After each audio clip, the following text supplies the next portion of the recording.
My name is Jane Hammond. I'm a contemporary artist.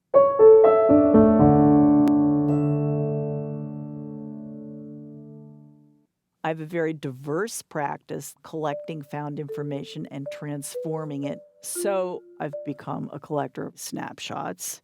We're looking at the collection of Peter Cohen. There's extreme particularity to each picture. We don't know the photographers, when they lived, or the reasons they took the pictures. One of the things that people get their cameras out for is something ephemeral. A flight of locusts, a heavy snow. It's like, I built this snowman. He'll never look better than he looks right now. Let me get the camera.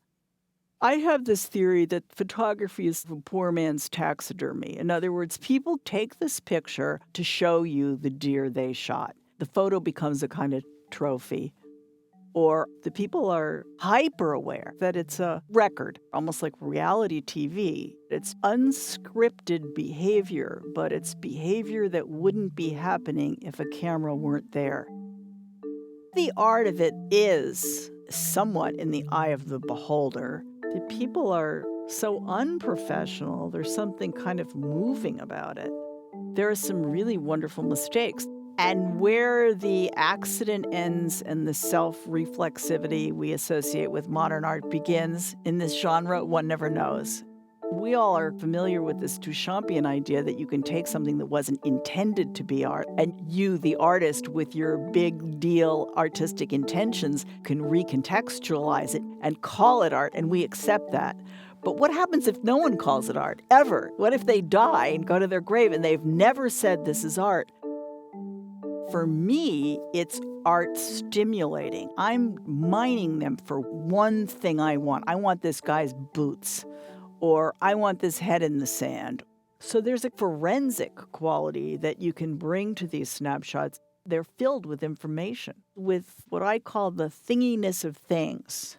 Curtains, cardboard, cornfields, agave plants.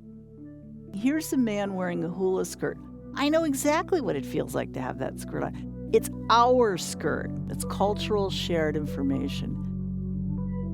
People are coming to have greater and greater regard for these snapshots. I think it's this combination of the ubiquity of amateur photography. Everyone's taking pictures, oddly coupled with the decline of analog photography and the fact that these are vanishing.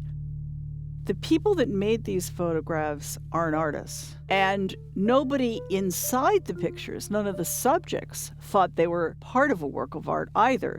We have no reason to think they imagined they would end up at the Metropolitan Museum. But I think you can learn more about photography after you've looked at these pictures.